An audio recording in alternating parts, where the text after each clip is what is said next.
Hello everyone, welcome back to Tech AI.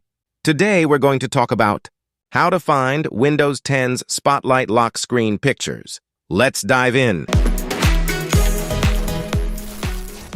First, click View in File Explorer. A folder options window will appear. Click the View tab in it. Select Show Hidden Files, Folders, and Drives and click Apply.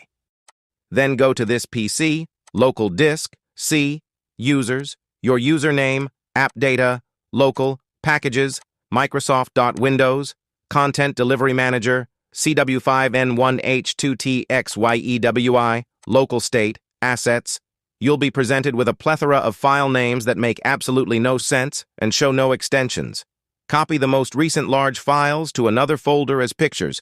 Rename the files and add the file's suffix .jpg to the end of their names. You should now be able to view the pictures in any image viewer or editor you want. Thanks for tuning in.